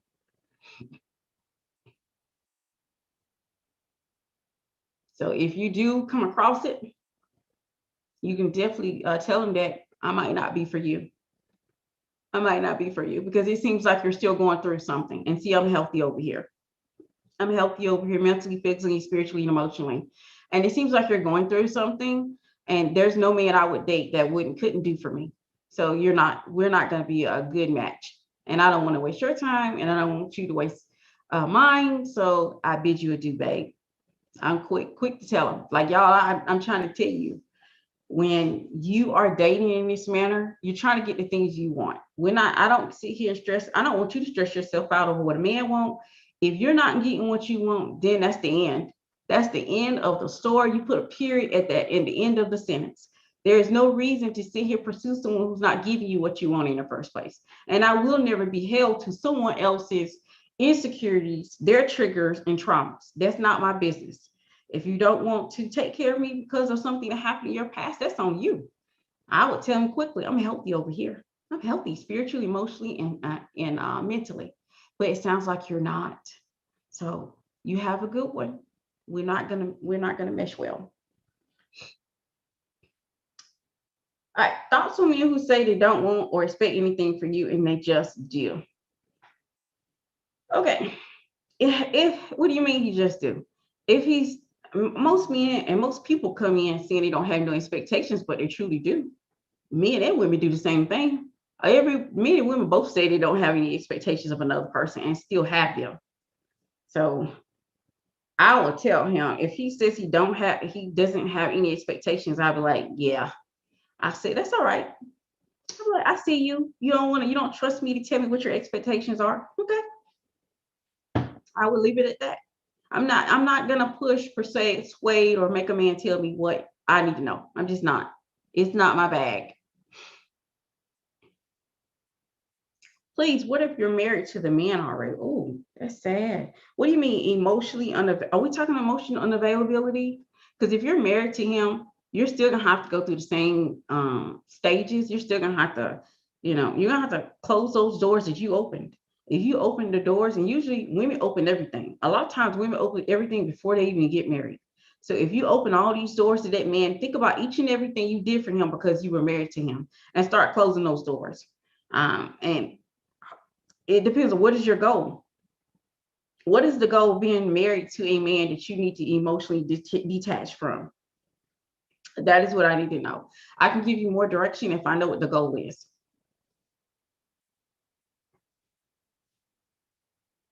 How do you get him to tell his expectations? My husband hasn't stated any expectations since prior to marriage. It's been 6 years and he hasn't updated me. Okay. I love it. I love it. Love it. That's some juicy stuff. This is what I would do.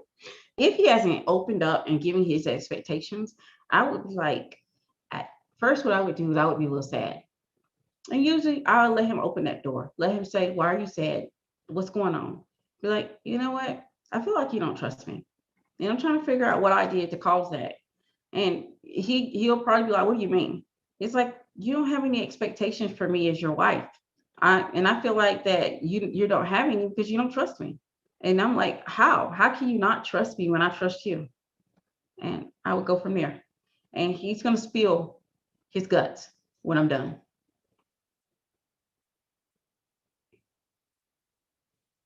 He's always saying you're doing great and I'm happy. Like, he gets me nothing to work with to keep enhancing our marriage. Well, then stop. If he said it, there's nothing to know. Don't create problems where there are none. If your man is saying he's healthy and he's happy and you don't see anything that says anything differently, he's not acting differently, he's not saying things that's disrespectful, then go with the wave. Like, only use the expectation issue, only press that issue if you know for a fact he's acting out. There's a reason behind his actions, the reason why he's acting in a certain way.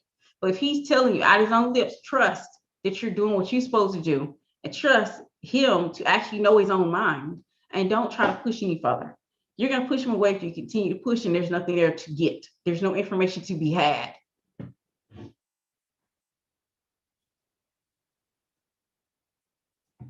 Please wait if you're married to the man already. Okay, I'm not sure what you're not sure what you're talking about, but okay. True, true, true. I'm all for waiting until you get married to a man in the first place. Y'all, this platform is pretty much built on keeping everything to yourself until you're married. Open those doors when it is time to open those doors. Stop opening these doors too soon. Stop falling in love too soon. Stop choosing so soon. Stop letting your hormones choose love for you. It was never meant to be that way. Be clear-headed when you choose to fall in love. Be clear-headed when you choose to open your heart to a man. All right. My production, he keeps looking at me like, when you're gonna get off. So this is my last question, and then I gotta go because lunch is needs to. I need to have lunch because I'm getting hungry. All right. Do you have all of these pastor wife values at 19 or developed them along the way? I had some of them at 19, and then I developed them along the way through experience. Okay. That is how I came up with the way it's supposed to work. And I love telling women that there's other options than marrying an old man.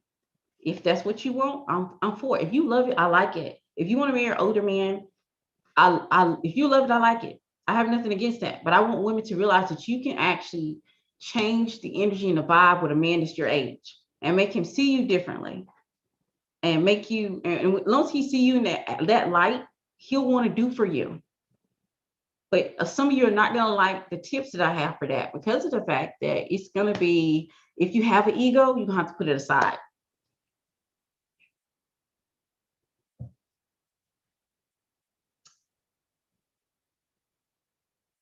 No, he's not acting out or anything. I just have a hunch that he doesn't tell me because it'd be a burden. We do have 5 littles, and sometimes he won't tell me because my plate is already full.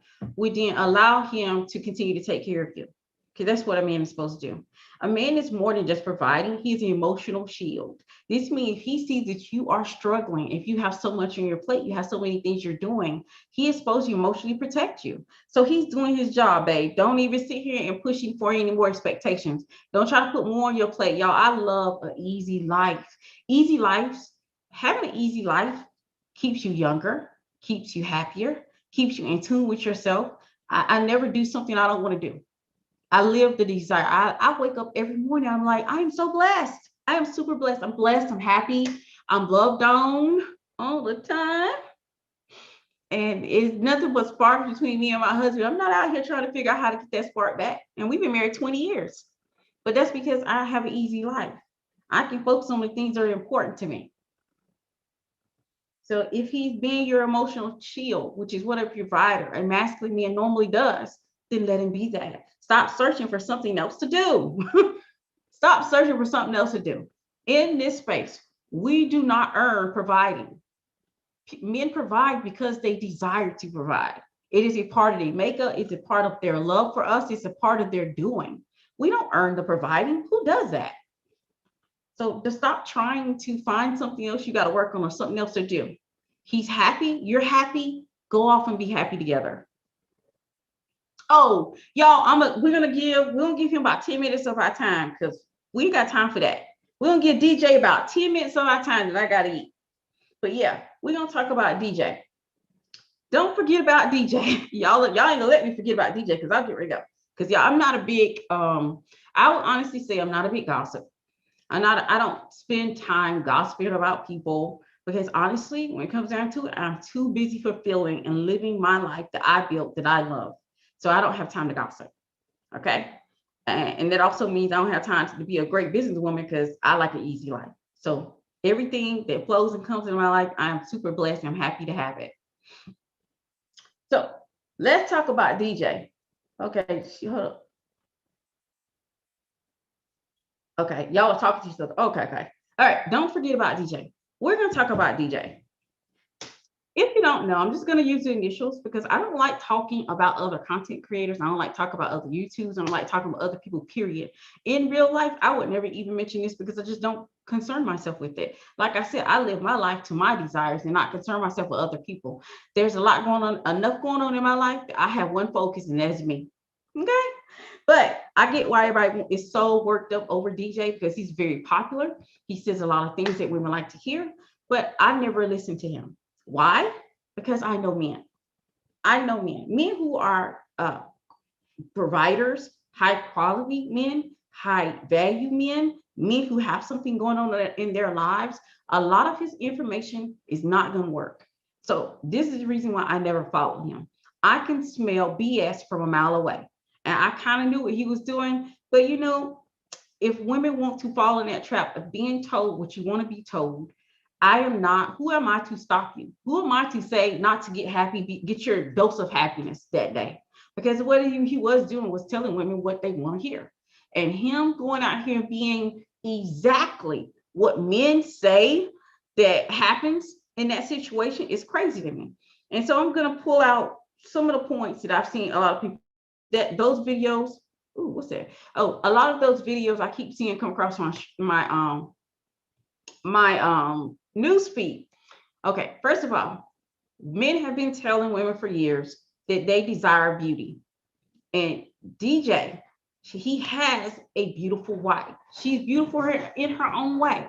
But he went and very much, disrespected the marriage with a woman that he says doesn't have time of day with men who are high quality, high value. See, I knew right there that he wasn't entirely telling the truth to his audience. And if women weren't so in their feelings, see, if women were actually, using the pedals to wife vision, the pedals to wife way, they would know that he was a fraud. They would have been there telling a mile. And this is the reason why I'm not too surprised where some of the pedals to wife said they knew. Because when you have your intuition is on 10, you're very, you actually understand men, then you realize that he was not telling the truth anyway. That's why a lot of the majority of his audience are single women. They're single women. And there's nothing wrong with being single. You should be happy in your single stage in the first place.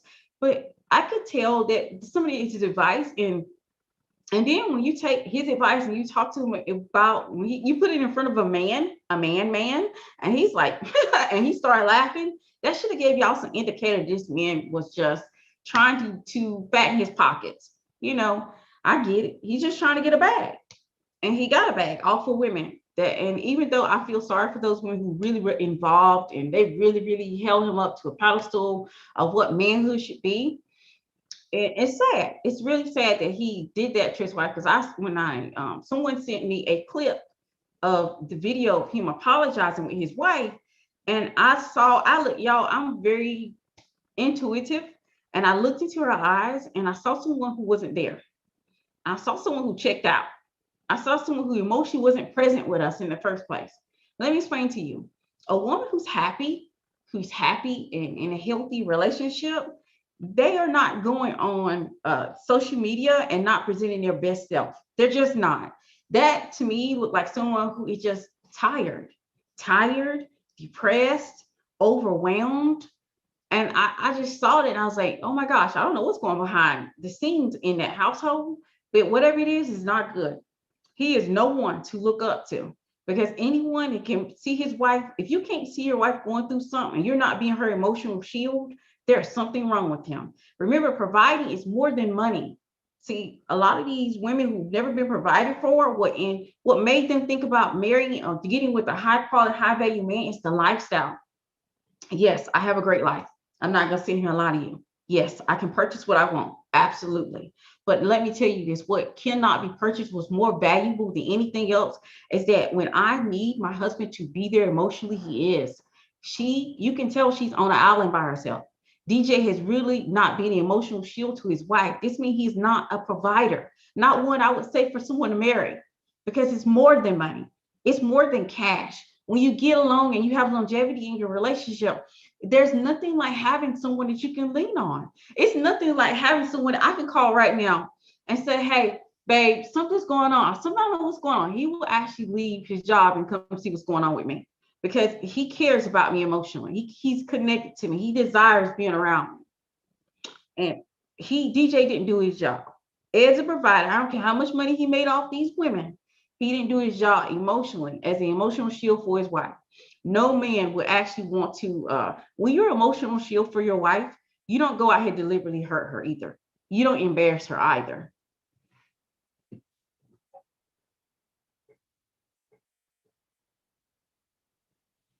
So I saw and smelt BS from him, his community, and all the stuff he was doing. I've never been a follower in the first place. I've never been a follower in the first place. One of the things I do well is I really look at the person, not what they're saying. I'm not enticed by your words. I am enticed by your energy and how you move and your actions. That is what tells me who you are. What you're saying can differ from that. And that's how people do. People walk through life all the time saying one thing and doing another. So I don't care about what you say and how you speak it or whatever. If you're not walking it like you talk it, baby, you don't have me. You have nothing in common and nothing to talk about. And that's how I vet, period, for people. I look at your actions. I don't care about your words. Some people are poets out there. Hold up, ladies. It's not just experience. Bro has done a lot of reading and testing and evolving. Her methods weren't just experience, it just magically happened. She worked and did the research. Yes, I absolutely did. I absolutely did because I knew what I wanted. I wanted to have an easy life. Not just have an easy life. I wanted to be provided for. I wanted my kids to have a legacy to walk into. I wanted to not have to stress myself out about the everyday thing. So, and I had to do the work. I had to figure out what worked, what wasn't work, understand the human nature, understand men, and how do I get the things I want. That was always the ultimate goal. But yes, with DJ, I don't know what she should do because it seems like there's something going on the back end. Because to me, all you got to do is look at her eyes. The eyes are the windows to the soul, and it looks like she checked out, like she ain't even there.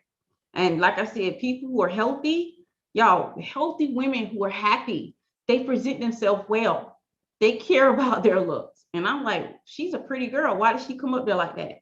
But because that looks like it reeks of depression and someone who's checked out emotionally, someone who's really hurting. And this did not help the situation. And DJ, that means he didn't do his job. Provider men are more than money. He should have protected her emotionally. He already could see she was emotionally fragile. She should never went up there. That video should never happen. I feel like he did her a disservice. He should have stepped in with that provider energy, that masculine energy, and said, we can't do this. You're too fragile. Now, that will always be a part of his image, that his wife looks very fragile, looks very depressed, looks very emotionally drained, looks like she checked out. And even if she don't care because she's in that headspace right now, he should have cared. He should have cared. My husband would never let me come up here looking crazy. He'd be like, are you wearing that? Y'all, do y'all realize that every outfit I even put on, my husband like wants me to model it to see what I'm putting on? Because honestly, when it comes down to it, I'm a representation of my husband. You see me first. You get to see and feel my energy first. You get to kind of get a picture of what my husband does if I'm this happy and I'm just this loved one. My energy is abundance. My energy is there. So I am the representative of what my husband is. You see me first. So he wants to make sure I'm always looking good, taking care of myself. So yes, can I splurge on all those things I want? Yeah, because it's going to make me happy. He knows it. Facts about that. I don't listen to him at all. I headed of the drama of Facebook. Lilo, it's so sad. It's sad. It's too much drama for me. I disconnected when someone sent me the clip of her and him. I was done. I'm done with him because I can't stand. I don't care. Even though I know he's doing very well. A man who don't provide or protect his woman emotionally, I can't get with that. I don't know why y'all. This is the reason why I said this Disney mess y'all got going on. Will y'all really see that as acceptable for this man to actually bring his wife out there when she's emotionally fragile and open her up to all these people and their responses and what they think she should do? That's too much for me. I checked out and I make sure that anything so it don't show up in my news feed, I blocked it. Don't bring that negative energy here. What was up? That's what I said. When I saw the bonnet, I said, okay, he don't even care. He don't even care because he would never, let me tell you this. My husband in 1,000 years would not bring me online or anywhere with a bonnet on my head. He would not do any of that because like I said, emotional shield, protection, it goes further than him physically protecting me, physically having his fists out, physically being, stronger than me. It's so much deeper than that. And I want women to experience it so they'll know the difference. You'll know the difference when you have that type of relationship. Because the bonnet threw me all the way over. When I saw the bonnet screamed depression, emotionally checked out, just don't care. And I'm like, you can already tell she's not happy. She's sitting here mumbling the words, I'm happy, I'm over it. But her image and her appearance, her mannerisms said something else. And if I was him, when I seen it, I'd have been like, babe, we can't do this. You're too fragile. I wouldn't ever open her up to that. If he was a masculine man, he would never do that. So that's what I'm telling y'all right now. This right here, that man right there, that man ain't masculine. This is the reason why money, you need to have other betting tools other than money.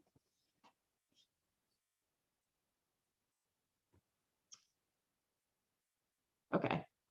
Okay, so I'm getting this the last question, y'all. Then I gotta go. I'm hungry. I'm sorry. Can you give some examples of how to remain a healthy challenge to your husband, boyfriend, even after you get in a committed marriage or relationship? You continue to be a healthy challenge by living your life. You have a life. He is not the only person in your world. You have your social circle. You have your own ideas. You continue to take care of yourself. Self-care is super important. You taking care of yourself, you taking care of your skin, your body, your image, you taking care of all of these things. You're having a life that he has to say, okay, can we go here on this day? And you can say, well, oh no, I already have a lunch planned. I already have something planned with a friend.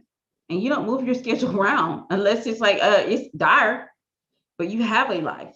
You make sure that you take time to self-reflect and understand what you want out of life and heal your traumas, your triggers, and process your insecurities. That's how you continue to stay healthy. You continue to stay healthy by also making sure that you don't have any grudges and judgments. All of those feelings are negative. Make sure you clear those out, work through those, process through those, so you can continue to be a healthy person. Because healthy people attract healthy people. Healthy people attract healthy people. Usually unhealthy people attract each other. But there are no more questions. I gotta go, y'all. I'm starving. I don't eat at 2:00. So I haven't had anything to eat. I have to eat. But y'all, that's what I saw from DJ. I pray that everything gets better for her because she's the only one getting my prayers. Sorry, not sorry. And I know that's not godly, but she's the only one getting my prayers in that situation because I feel like he did her all the way wrong. How dare he not protect her emotionally? How dare he open her up to that? How dare he not see that she was too fragile to even do the interview? I don't care if she said so. See, this was wrong this is how you know a masculine man ain't man. Masculine men is going to put their foot down. It doesn't matter how you feel or what you say or what you're doing. He will say, if he sees that it's a situation too fragile, you too emotional, fragile for that thing, he's going to say this or no. We're not doing it. Men, and I know some men that watch my videos, put your feet down, put your foot down, put your foot all the way down. When your woman is emotionally vulnerable, when she is open to others' influence, put your foot down instead of sitting here letting things go as normal. She'll respect you more when she come up out of it. She's not going to respect him when she comes up out of it and she looks at that video and realizes how open she was emotionally, even if it's only through her eyes and not through her lips. She's going to wish she never did that sit down. I think, honestly, he should have just kept it to himself. All of that should have been kept to himself. The excuses, because masculine men who are men, they actually take responsibility for their choices. So he should have kept that all the way to himself and not even addressed it. He caused himself more drama than needed. He need a mentor or a sponsor himself. And that's all I'm gonna say about DJ. Y'all have a great day. Tomorrow we're gonna talk about Cleopatra. I cannot wait. I love talking about Cleopatra, the effect. I'm gonna teach you how to have that effect with men and people in your lives. So y'all have a great one. I appreciate you all for spending this time with me, because I think this video is a lot much longer than normal for me. So y'all have a good one, and I'll see you all tomorrow. Remember, my vacation is coming up soon, and I won't be here, but don't worry, I have some great content that I'm going to have time, because I'm going to be able to re-energize and refresh, and then I'm going to come back even better and harder with some better content. So I'll see you all on tomorrow. Have a good one.